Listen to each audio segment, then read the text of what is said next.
Hello Praveshika students, உங்களுக்கு வந்து first பேப்பரில் 4th கொஸ்டின், அதாவது போயம் பாவார்த்தை கேட்குறாங்க இல்லையா, அதுக்கான இம்பார்ட்டன்ட் பார்த்துக்கிட்டு இருக்கோம். அதில் 1 பார்த்துருக்கோம், இது செகண்டு. ஏன்னா அப்போ 4 கொடுத்து 2 கேட்குறாங்க, 10 மார்க்கு. ஸோ 2வது பார்க்குறோம். உங்கள் புக்கில் ஃபஸ்ட்டு புக்கில் பேஜ் நம்பர் 18 இருக்குது பாருங்கள். Page number 18. பிரதம் சபியதா ஜெய் ஜெய் ஜெய் ஜன் பாரத் அப்படின்னு ஆரம்பிக்கிற போயம் கொடுத்துருக்காங்க. சந்தர்ப் இடம் ஏ பக்தியா இந்த பேரா கவிவர் சுமித்ரானந்தன் பந்த் துவாரா ரச்சித் பாரத் கீத் கவிதா சே உத்ருத் ஹை. இந்த வரிகள்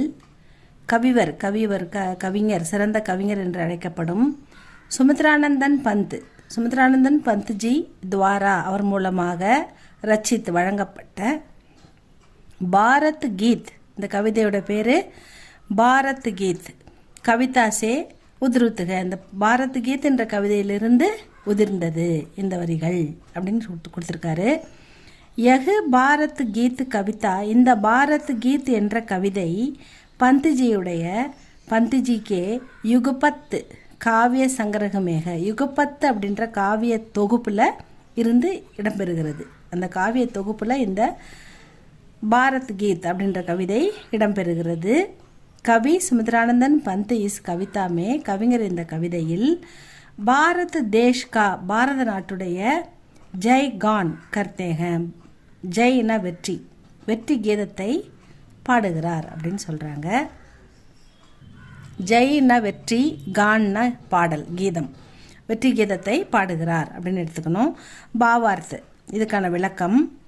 இன் பக்தியோமே இந்த பேராவில் கவிஞர் ககத்தேக கூறுகிறார் கி அநேக கஷேத்ரோமே பல இடங்களில் பாரதம் சாரி துனியாக்கே இந்த உலகத்துக்கே, இந்த முழு உலகத்து, சாரினா முழு, துனியானா உலகம், இந்த முழு உலகத்துக்குமே கேலியே 10 பிரதர்ஷன் அப்படின்னா வழிகாட்டி, 10 பிரதர்ஷன் அப்படின்னா வழிகாட்டியாக ரகாக இருந்துள்ளது. இந்த உலகத்துக்கே வந்து நம்ம நாடு தான், பாரத நாடு தான் வழிகாட்டியாக இருந்துள்ளது. 10 பிரதர்ஷன்னா வழிகாட்டி. கவி ககத்தேகன் கவிஞர் கூறுகிறார், ஹே பாரத், ஓ பாரதமே, சபியத்தா அப்படின்னா தெரியும் உங்களுக்கு, நாகரிக வளர்ச்சி. சபியத்தானா நாகரிகம். சபியத்தா கா ஜன்ம, நாகரிகம் பிறந்தது. பி சப்சே பகலே, எல்லா இடத்தோட, எல்லா கண்ட்ரியோட, எல்லா உலகத்தில் முதல்ல சப்சேனா எல்லாத்தையும் விட அப்படின்னு எடுத்துக்கணும். பகலேனா முதலில், சப்சே பகலே அப்படின்னா முதலில். துமாரே யஹா உவா, நீ தான் இங்கே முதல்ல நாகரிகத்தை அறிமுகப்படுத்தினாய் மற்ற உலகத்துக்கே, நாடுகளுக்கே, உலக நாடுகளுக்கே நீ வந்து நாகரிகத்தை அறிமுகப்படுத்தியது பாரத நாடு தான். तुमने सामवेद ध्वनि तथा भारत की सभ्यता से सारे संसार को परिचित कराया. சாம வேதத்தின், சாம அதர்வண ரிக்கி யஜூர் 4 வேதங்கள் இருக்கு இல்லையா, அந்த சாம வேதத்தின் துவனி ஒளியை தத்தா பாரத் கி சபியதா சே பாரத நாட்டின் நாகரிகத்தின் மூலமாக சாரே சங்சார்கோ இந்த முழு உலகத்துக்குமே பரிச்சித்து கராயா நீதான் அறிமுகப்படுத்தினாய், உன்னால் தான் அறிமுகப்படுத்தப்பட்டது. தும் சாரே சங்சார்கோ நீ இந்த முழு உலகத்துக்கும் மானவதாக்கா பாட்டு பாடாத்தே ஹோ மனித நேயத்தை பற்றி பாடம் எடுக்கிறாய். நீ தான் பாடம், மனித நேயம்னா என்ன, மனிதத்துவம்னா என்ன அப்படின்னு நீ தான் பாடம் எல்லாருக்கும் சொல்லி கொடுத்த. தும்னே ஹி சாரே சங்சார்கோ நீயே இந்த முழு உலகத்துக்கும் சத்தியம் அஹிம்சை ஆதிகா மார்க்க பத்தாயா, இந்த சத்தியம் அஹிம்சை பாதையை, மார்கனா பாதையை, இந்த வழியில் செல்வது எவ்வளவு சிறந்தது என்பதை இந்த உலகத்துக்கு நீதான் போதித்தாய்.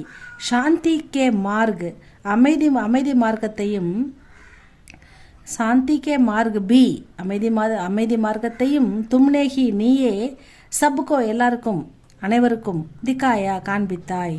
ஹே பாரத் துமாரி ஜெய் ஹோ, அப்படிப்பட்ட பாரதமே உனக்கு வெற்றி என்று இந்த கவிஞர் பாடுகிறார். இதுதான் இந்த கவிதையில் கவிஞர் வெற்றி கீதம் பாடுகிறார். நம்ம வெற்றி கீதம் பாடி நம்மளை வந்து மகிழ்விக்கிறார். இதுதான் வந்து இந்த பாவார்த்தை ஸ்டூடெண்ட்ஸ். இதில் வந்து நீங்கள் 2 பாவார்த்தை இந்த கொஸ்டினில் இந்த பேப்பரில் வர்றதால நம்ம வந்து ஒன்றுக்கான கவி சந்தர்ப்பம் படித்தா போதும். அதே சந்தர்ப்பம் தான் இதுலேயும் நம்ம எழுதணும். பாவார்த்தை மட்டும் 2த்தையும் படிச்சுக்கணும். இப்போ இந்த பாவார்த்தை பார்த்துட்டோம். கீழே இன்னொரு பாவார்த்தை இருக்குது பாருங்கள், அதை பார்த்துடுவோம். 2வது கொஸ்டினும் உங்கள் 18 அந்த புக்கில் ஃபஸ்ட்டு புக்கில் பேஜ் நம்பர் 18ல் ஃபஸ்ட்டு பார்த்துட்டோம். பாவார்த்தை 2வது பார்க்குறோம் பாருங்கள். அதுக்கான சந்தர்ப்பம் வந்து படிக்க வேணாம், ஏன்னா முதல்ல படிச்சிட்டிங்கன்னா அதே இதுக்கும் எழுதிடலாம். செகண்ட் பாவார்த்தை மட்டும் பார்க்கலாம், அதை பாருங்கள்.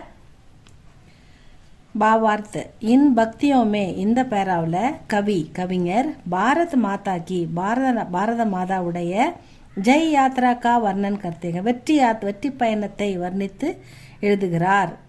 வர்ணிக்கிறார் அப்படின்னு எடுத்துக்கணும். யாத்ரான்னா ஜெய் யாத்ரானா வெற்றி பயணத்தை. ஜப் பாரத் மாதா अपनी விஷால் சத்திய சேனா கே சாத் பாரத மாதா ஜப் அப்பொழுது பாரத மாதா அப்படி தன்னுடைய விஷால்னா பறந்து விரிந்த பெரிய அப்படின்னு அர்த்தம். சத்திய சேனா சத்தியத்துக்கு உட்பட்ட சேனைகள் கேசாத் அதனுடன். அப்புறம் லவ்ஹு புஜ்வாலே லவ்ஹுனா இரும்பு கரம் கொண்ட சைனிக்கும் இரும்பு கரம் கொண்ட போர் வீரர்கள் அப்படின்னு எடுத்துக்கணும். அவங்கள இரும்பு கரம் கொண்ட போர் வீரர்கள் அவங்க சைனிக்கும் கே சாத் அவர்களுடன் விஜய் யாத்ரா பர் இந்த வெற்றி விழாவில் நிக்கலி வெற்றி விழாவாக வெற்றி விழா கொண்டாடுகிறார். வெற்றி பெற்ற வீரர்களாக வெளிவருகிறார்கள். தபு சாரோம் ஓர் அப்பொழுது 4 பக்கமும் துருகி பஜனே லகே அப்போ வந்து நக்கலும் கிண்டலும் செய்கின்ற ஓசை இவங்களை சுற்றி கேட்குது. துருகின்னா நக்கல் பண்ணுறது, கிண்டல் பண்ணுறது, அவங்கள ஏளனப்படுத்துறது. அந்த மாதிரி சாரோம் ஓர் துருகி பஜனே லகே கேட்குது. துமுல் ஏவம் நகாடே அப்படின்னா முரசுகளும் தாரை தப்பட்டை அந்த சத்தங்களும் அந்த அதனுடைய துவனி கூஞ்சினே லகி சூழ்ந்திருக்கிறது. எங்கும் ஆரவாரமும் முரசுகளும் முழங்கும் சத்தம் வந்து கேட்டுக்கிட்டே இருக்குது. துவனின்னா சத்தம் இந்த இடத்துல. கூஞ்சினே லகினா சூழ்ந்துள்ளது அப்படின்னு எடுத்துக்கணும். கவி பாரத் மாதா கோ கவிஞர் பாரத மாதாவை சம்போதித்து கர்த்தேகுயே சம்போதித்துனா யாருமே யாராலையும் தோற்கடிக்க முடியாத சம்போதித்தனா தோற்கடிக்க முடியாத பாரத் மாதாவை கர்த்தேகுயே அவரை பற்றி ககத்தேகம் கூறுகிறார். யாராலும் தோற்கடிக்க முடியாத பாரதத்தை பற்றி கூறுகிறார் அப்படின்னு எடுத்துக்கிறாங்க. ஹே பாரத் மாதா ஓ பாரத தாயே தும் சக்தி ஸ்வரூபிணி ஹோ நீ சக்தி ஸ்வரூபிணி நீ சக்திசாலி நீ சக்தி நிறைந்தவள். பாகுபல் தாரிதினி பலசாலி பாகுபல் புஜபல் அப்படின்றல பாகுபலி அந்த மாதிரி பாகுபல்னா பலசாலி பலம் வாய்ந்தவள்.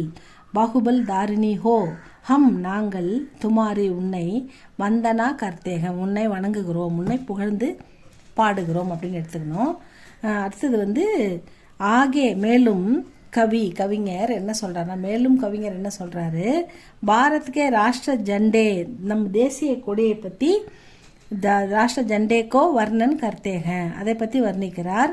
எகு திரங்கா இந்த மூவண்ண கொடி சதா அபராஜித் அது எப்பொழுதும் வந்து பறந்து கொண்டிருக்கிறது. அது வந்து பட்டொலி வீசி பறக்குது நம்ம பாரத கொடி என்றோம் இல்லையா, அதெல்லாம் அபராஜித்னா என்ன சொல்கிறது, அது வந்து அற்புதமாக பறந்து கொண்டிருக்கிறது.